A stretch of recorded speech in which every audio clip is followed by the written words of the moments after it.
என்ன சொல்கிறீர் தளபதியாரே? போர்க்கைதியாக வந்த ஒருவனை நம் நாட்டின் படைத்தளபதி ஆக்குவதா? இது மிகவும் விந்தையாக உள்ளதே. அரசே, அவரை தங்கள் ஆணைப்படி மிகவும் சுதந்திரமாக இருக்க ஏற்பாடு செய்திருந்ததால் அவரை பற்றி முழுமையாக தெரிந்து கொள்ள முடிந்தது. அவர் மிகவும் நல்லவர், பண்புள்ளவர், போர் நுணுக்கங்களை நன்றாக தெரிந்து வைத்திருக்கிறார். நம் படைகள் மிகவும் வலிமை பெற்றிருந்தாலும் போர் நுணுக்கங்களை பற்றி தெரிந்திருக்கவில்லையே. ஏன் தளபதியாரே? அரசே, டிலனாய் இதற்கு சம்மதிப்பாரா? கண்டிப்பாக சம்மதிப்பார். அவரை தங்களிடம் அழைத்து வருகிறேன். வேண்டாம் வேண்டாம், அது உங்கள் பொறுப்பு. நீர் பார்த்துக் கொள்ளும். சரி அரசே, நல்ல முடிவோடு வருகிறேன்.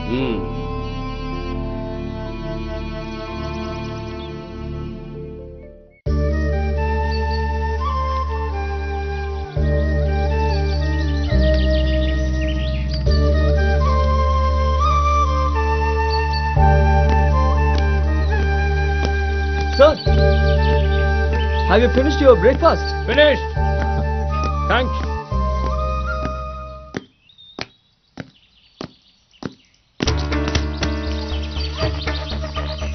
தம்பி, கவனமாக போக தெரியாத உமக்கு? நான் கவனமாகத்தான் வந்து கொண்டிருந்தேன். இந்த வெள்ளைக்காரர் தான் புத்தகத்தை கீழே போட்டு விட்டார். அவரிடம் மன்னிப்பு கேள். என்ன சாமி சொல்கிறீர்கள்? கவனம் இல்லாமல் வந்தது அவர். நான் எதுக்கு மன்னிப்பு கேட்க வேண்டும்? No, you go.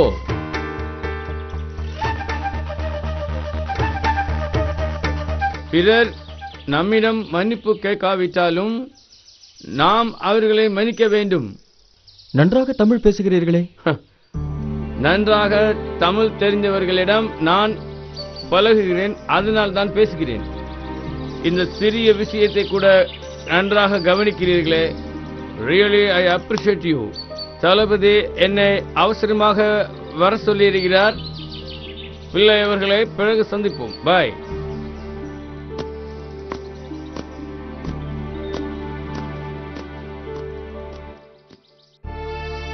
அரசே, மிக்க மகிழ்ச்சியான செய்தி. டச்சுக்கார தளபதி டிலனாய் நம் படை வீரர்களுக்கு தளபதியாக பணியாற்ற சம்மதம் தெரிவித்திருக்கிறார். மிக்க நன்று. அரசே, இதென்ன வேடிக்கையாக இருக்கிறது?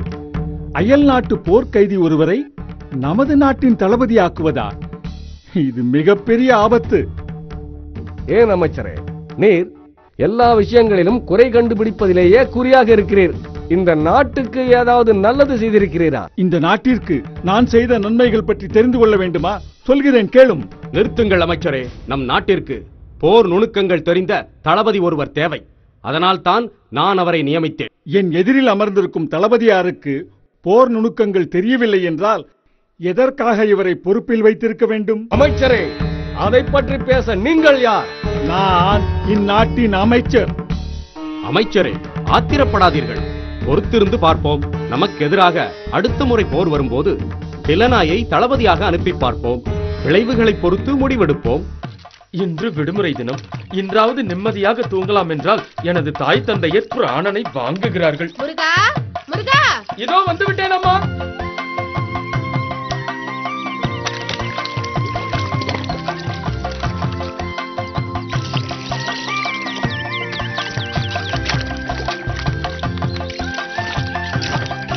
அச்சச்சோ.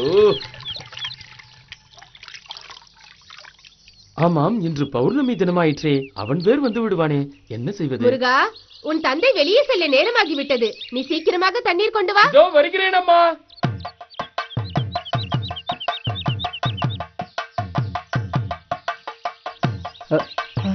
ராணியின் தோழிகள் தாமரை குளத்தில் குளிக்க வந்திருக்கிறார்கள். வந்து விட்டார்களா? வந்ததினால் தானே ஓடி வந்திருக்கிறேன். சற்று பொறும். இந்த பானையில் உள்ள தண்ணீரை என் தாய் தந்தையருக்கு கொடுத்து விட்டு வந்து விடுகிறேன். நீர் இந்த தண்ணீரை தாய் தந்தையருக்கு கொடுத்து விட்டு வருவதற்குள் அவர்கள் தாமரை குளத்தில் குளித்து விட்டு சென்று விடுவார்கள். போகட்டுமே. அவர்கள் போய்விட்டால் அந்த படுபாவி என்னை அடித்து கொன்று விடுவான். முருகா, சீக்கிரம் வா. என்னை தடுக்காதீர். இல்லை, நீ என்னுடன் தான் வர வேண்டும். தண்ணீரை என் தாய் தந்தையருக்கு கொடுத்து விட்டு தான் நீ என்னுடன் வந்துவிட்டு செல். இல்லை, அந்த தண்ணீரை நீ என்னுடன் வந்துவிட்டு தான் போக வேண்டும். இல்லை, இல்லை, இந்த தயவு தண்ணீரை செய்து நான் என்னுடன் கொடுத்து விட்டு தான் வருவேன். இல்லை, தண்ணீரை கொடுத்து விட்டு தான் இல்லை, வருவேன். என்னுடன் வந்துவிட்டு செல். என்னையா நீர் சொன்னதையே சொல்கிறேன். நீயும் சொன்னதையே சொல்லிக் கொண்டிருக்கிறாயே.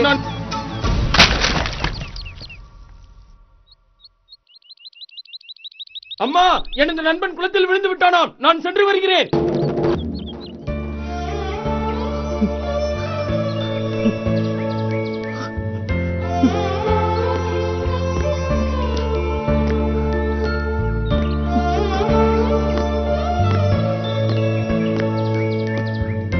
What happened?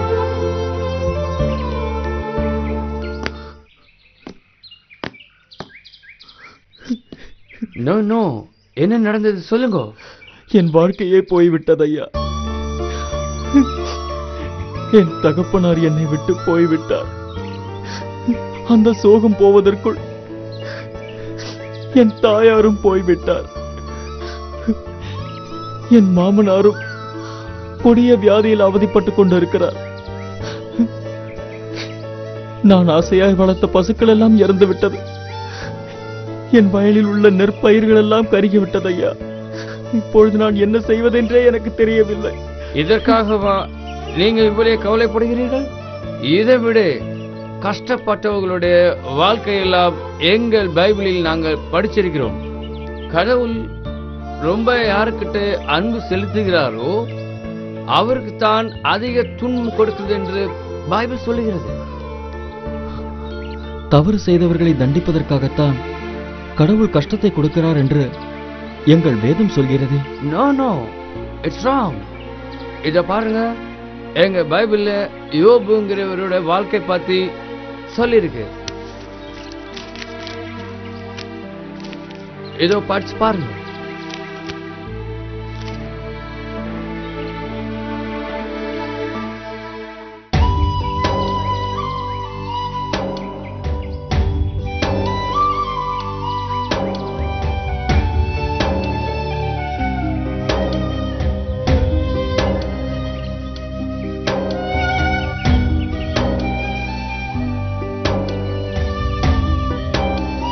What a surprise! இப்படியும் ஒரு மனிதரா? இது என்ன? இதை விட அற்புதங்களும் அதிசயங்களும் எங்கள் பைபிளில் நிறைய இருக்கிறது. அப்படியா? எனக்கும் ஒரு பைபிள் கொடுங்களேன், நான் படிக்கிறேன். நாளைக்கு கண்டிப்பா கொடுக்கிறேன்.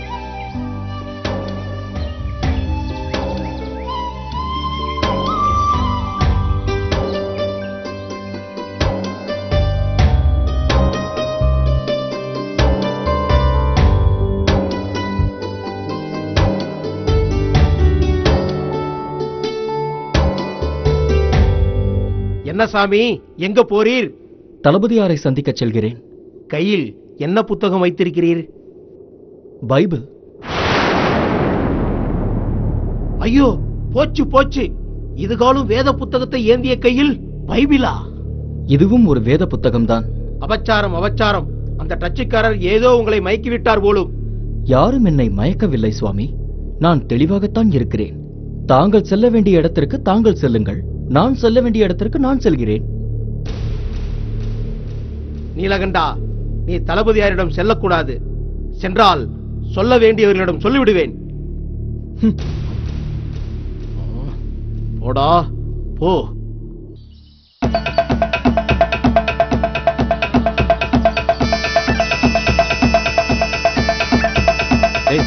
தம்பி எழுந்திரு.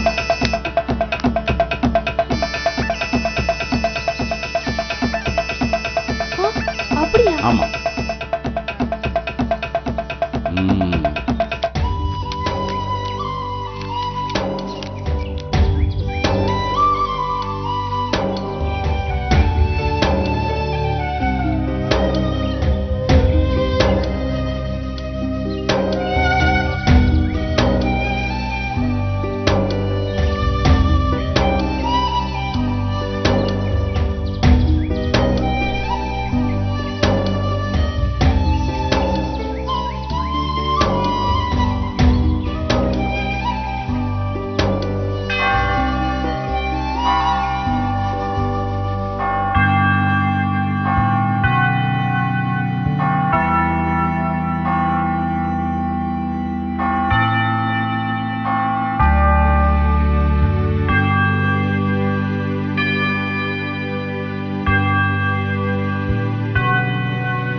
தாங்கள் எங்க வருவீர்கள் என்று நான் எதிர்பார்க்கவே இல்லை. தங்களிடம் ஒரு முக்கியமான விஷயம் பேச வேண்டும். என்ன விஷயம்?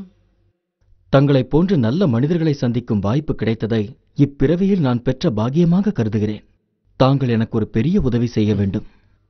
எதை கேட்டாலும் கண்டிப்பா செய்வேன். நானும் ஒரு கிறிஸ்துவனாக மாற விரும்புகிறேன். நோ நோ நோ நோ, வேண்டவே வேண்டாம்.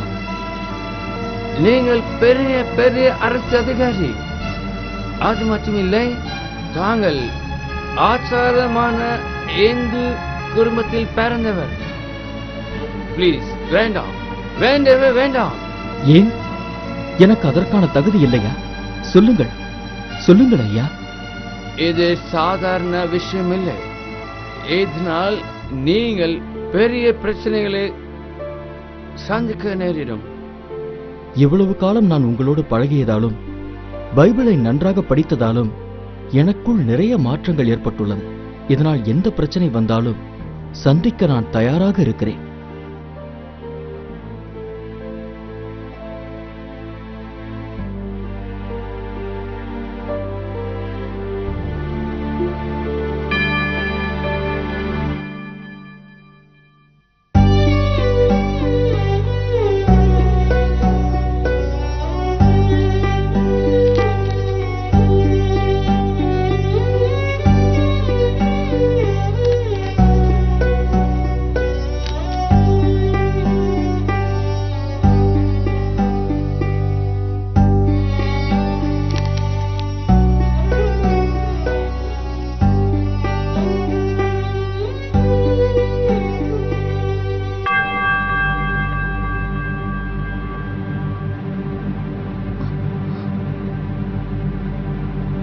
அபச்சாரம் அபச்சாரம், என்ன காரியம் பண்றேன்?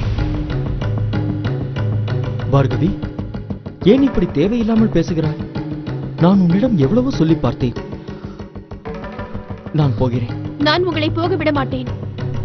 தயவு செய்து என்னை தடுக்காதே பார்கவி, நான் செல்கிறேன்.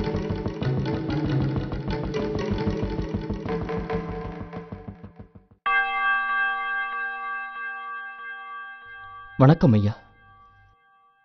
தாங்கள் என்ன விஷயமாக வந்திருக்கிறீர்கள்?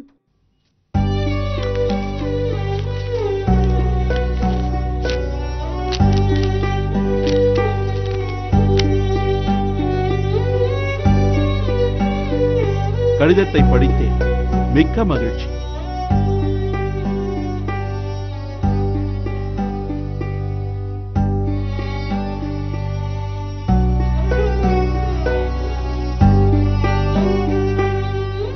இருந்தாலும் தங்களுக்கு இப்போது ஞான ஸ்நானம் கொடுக்க இயலாது. சுவாமி, தாங்கள் தயங்குவது ஏன் என்று எனக்கு நன்றாக புரிகிறது. ஆனால் நான் யாருடைய கட்டாயத்தின் பேரிலும் இங்கு வரவில்லை சுவாமி. இதனுடைய பின்விளைவுகள் மிகவும் பயங்கரமாக இருக்கும். ஒருவேளை கொடிய தண்டனைகள் கூட பெற வேண்டியிருக்கும். சுவாமி, அதை பற்றி ஒரு துளி கூட நான் கவலைப்படவில்லை. தளபதி டெலனாய் மூலமாக கிறிஸ்துவத்தை நான் நன்றாக அறிந்து கொண்டேன். தயவு செய்து எனக்கு ஞான ஸ்நானம் கொடுங்கள் ஐயா.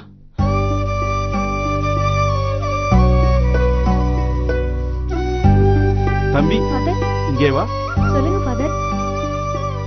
ஜெப புத்தகங்களை எடுத்துக்கொண்டு உபதேசியாரை நான் அழைத்ததாக வரச் சொல். உத்தரவு ஃபாதர். தாங்கள் இங்கு வந்தது தங்கள் மனைவிக்காவது தெரியுமா? தெரியும் ஐயா. இவர் ஞான ஸ்நானம் பெற விரும்புகிறார். அப்படியா? மிக்க மகிழ்ச்சி. இந்த புத்தகங்களை படியுங்கள். நன்றாக யோசித்துவிட்டு பிறகு வாருங்கள்.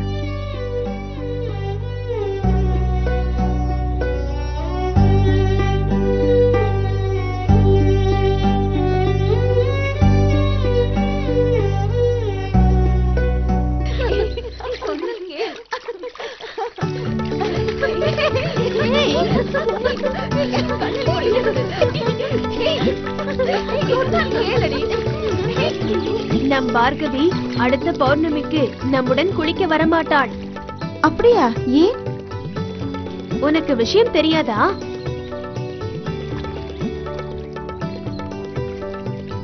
அடியே, நாம் குளிப்பதை யாரோ இருவர் திருட்டுத்தனமாக பார்க்கிறார்கள்.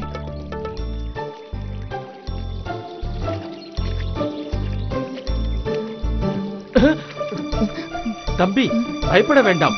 எனது தோழி என்னை பார்த்து என்னிடம் பேச வருகிறாள். என்ன தைரியம் இருந்தால் பெண்கள் குளிப்பதை வேடிக்கை பார்ப்பீர்கள். எங்களை அடிக்காதீர்கள். நாங்கள் தவறான நோக்கத்தோடு வரவில்லை. வேண்டாம், வேண்டாம், அடிக்காதீர்கள். வேண்டாம், வேண்டாம், எங்களை விட்டு விடுங்கள். நாங்கள் நீங்கள் குளிப்பதை பார்ப்பதற்காக வரவில்லை.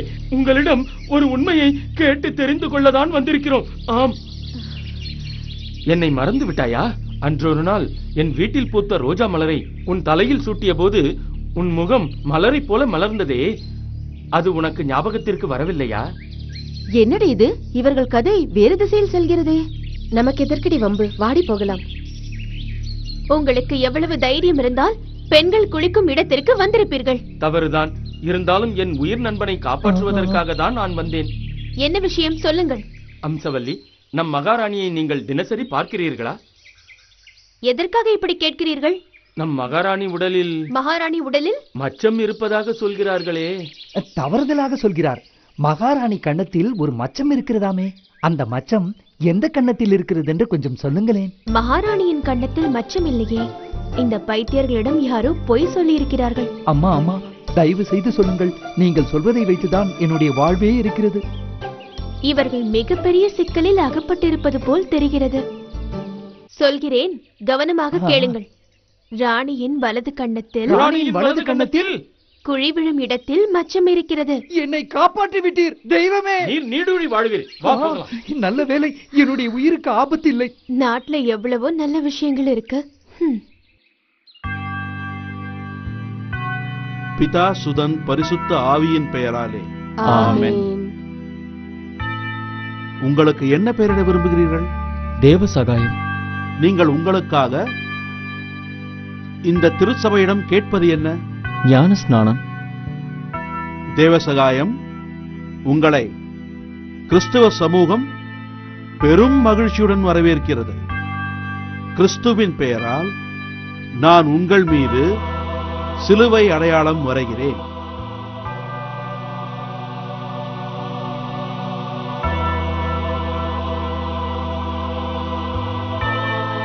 தேவசகாயம், பிதா சுதன் பரிசுத்த ஆவியின் பெயராலே நான் உங்களை கழுவுகிறேன்.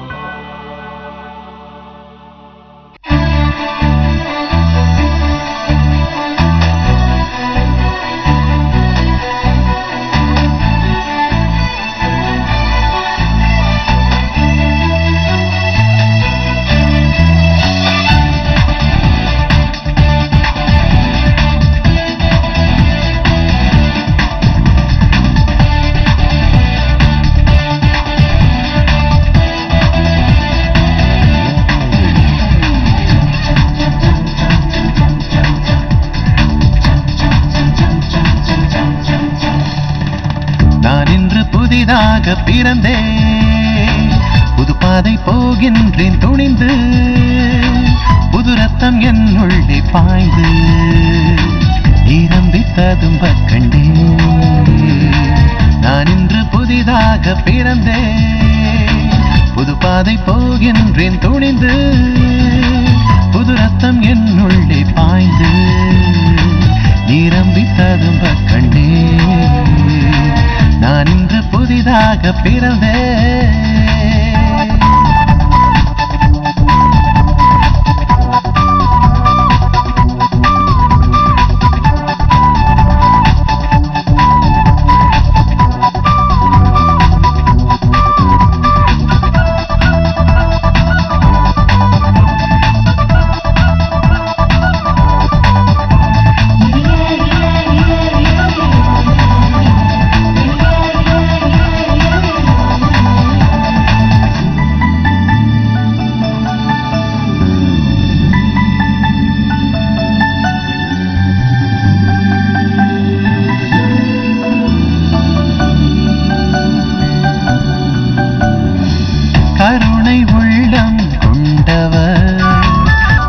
நமக்காய் தன்னை தந்தவர், என்னை காத்து ஆள்பவர், எல்லாம் எனக்கு அளிப்பவர், கருணை உள்ளம் கொண்டவர், நமக்காய் தன்னை தந்தவர், என்னை காத்து ஆள்பவர், எல்லாம் எனக்கு அளிப்பவர், மனதினில் நிம்மதி பிறந்திடுதே, மறைமொழி அவர் மொழி தெரிந்திடுதே, அவர் வழி தொடர்ந்திடுவே. நான் இன்று புதிதாக பிறந்தேன், புது பாதை போகின்றேன் துணிந்து, புது ரத்தம் என் உள்ளே பாய்ந்து, நிரம்பி ததும்ப கண்டேன். நான் இன்று புதிதாக பிறந்தேன்.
பிறந்தேன், புது பாதை போகின்றேன் துணிந்து, புது ரத்தம் என்னுள்ளே பாய்ந்து, நிரம்பி ததும்ப கண்டேன்.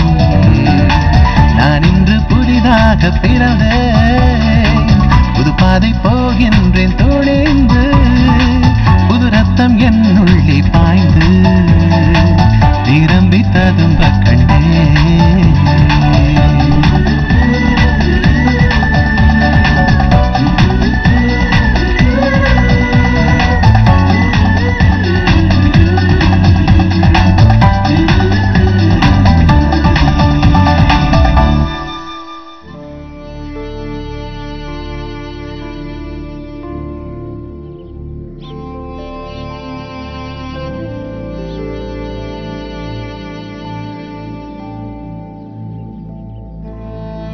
அதோ வருகிறான் பார்.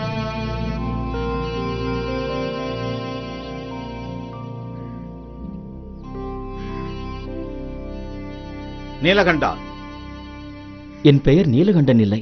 நீலகண்டன் இறந்து தேவசகாயமாக பிறந்திருக்கிறேன். உமக்கு பைத்தியம் பிடித்து விட்டதா? இல்லை, இப்பொழுதுதான் பைத்தியம் தெளிந்திருக்கிறது.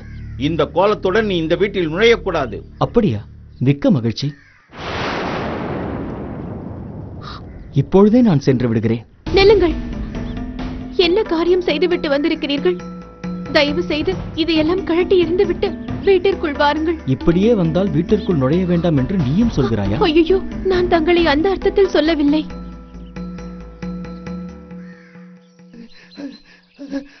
கண்டுபிடித்து விட்டேன்,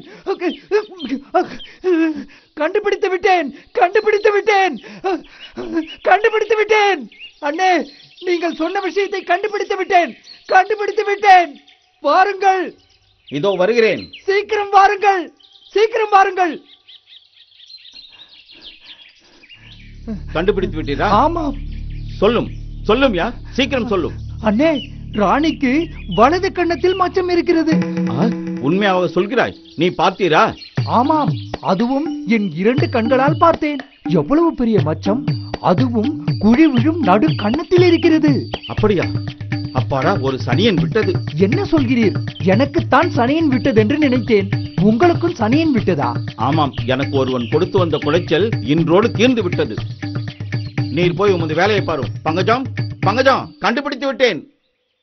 நீங்கள் 1000 சொல்லுங்கள். அரசாங்கத்தில் பணியாற்றிக் கொண்டு கீழ் ஜாதியில் இருக்கும் மதத்தில் போய் இவனும் சேர்ந்து விட்டானே. இவனை இப்படியே விட்டுவிடக் கூடாது. இது நம்ம ஆச்சாரத்துக்கு மீறின செயல்.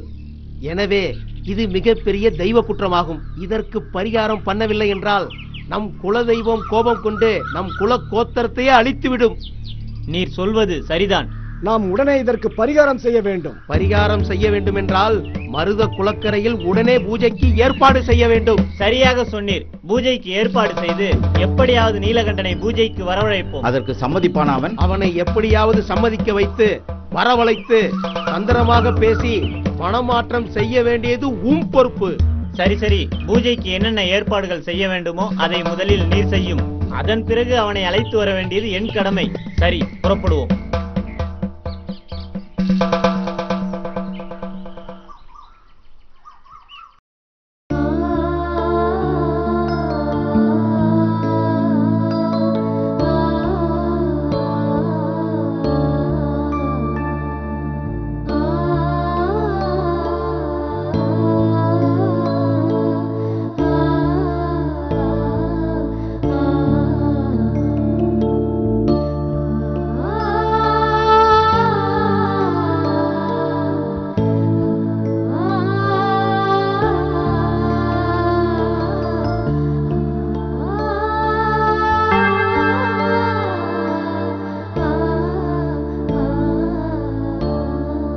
என் பெயர் நீலகண்டன் இல்லை. நீலகண்டன் இறந்து தேவசகாயமாக பிறந்திருக்கிறேன்.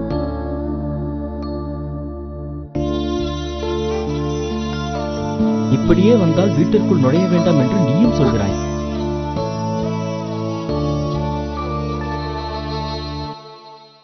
பார்கவி,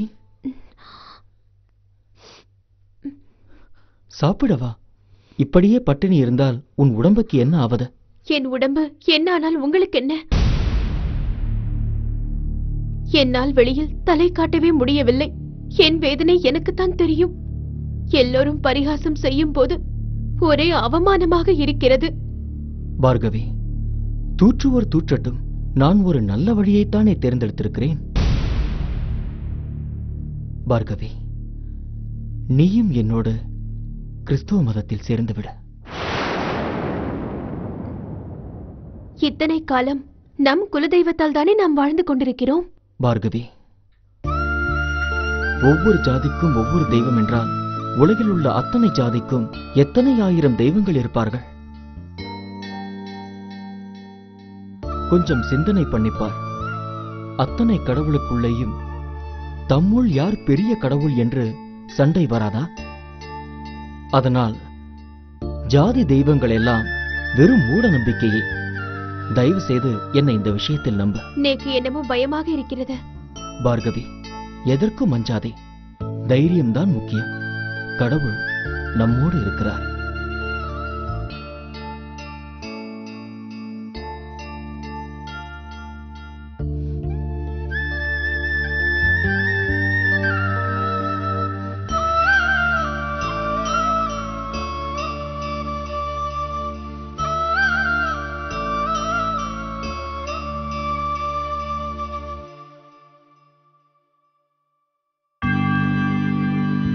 பிதா, சுதன், பரிசுத்த ஆவியின் பெயராலே ஆமென். ஆமென்.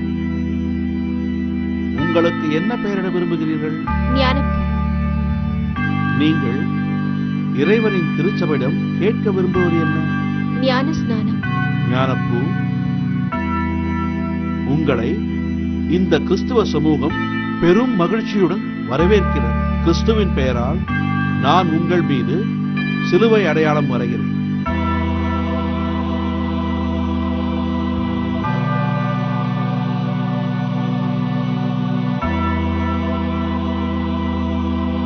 இறைவனின் அன்னையா, புனித மரியாயே, எங்களுக்காக வேண்டிக் கொள்ளும். புனித சூசையப்பரே, எங்களுக்காக வேண்டிக் கொள்ளும். இறைவனின் எல்லா புனிதர்களே, புனிதையர்களே, எங்களுக்காக வேண்டிக் கொள்ளுங்கள். சாத்தானை விட்டு விடுகிறீர்களா? விட்டு விடுகிறேன்.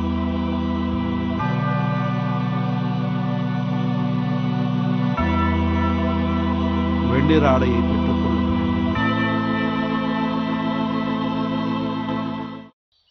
சுவாமி சுவாமி, எல்லாம் கெட்டு போய்விட்டது. என்ன ஆயிற்று? நீலகண்டன் அவன் மனைவியையும் கூட கிறிஸ்துவ மதத்தில் சேர்த்து விட்டான். பயப்பட வேண்டாம், அவன் கட்டாயம் இங்கு வருவான். அவனிடம் நாசூக்காக பேசி அவனை சம்மதிக்க வைத்து எப்படியாவது நம் வழிக்கு கொண்டு வந்து விடலாம். சரி, பூஜையை ஆரம்பியுங்கள்.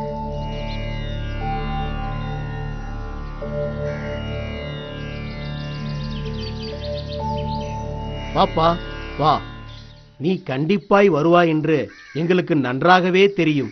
நீலகண்டா, நீ எவ்வளவு பெரிய அறிவாளி, எவ்வளவு பெரிய வீரன். ஆனாலும் உன்னை யாரோ மயக்கி மதம் மாற செய்து விட்டார்கள். இப்பொழுது ஒன்றும் கெட்டுப் போகவில்லை. நடந்ததை மறந்துவிட்டு நிறுத்துங்கள் சுவாமி. யாரும் என்னை மயக்கவில்லை, நான் மயங்கவும் இல்லை. என் ஆண்டவர் என்னை மீட்டுக் கொண்டார். வேதங்கள் ஓதிய வாயால் எப்படி இதெல்லாம் பேசுகிறாய் நீலகண்டா? நீ வா.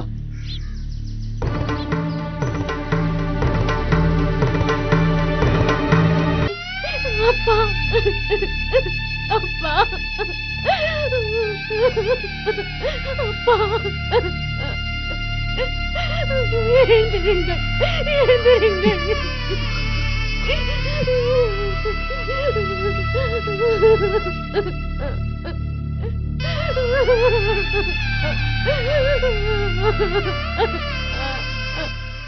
இது தெய்வ குற்றத்தால் தான் நடந்திருக்கிறது. ஆமாம்,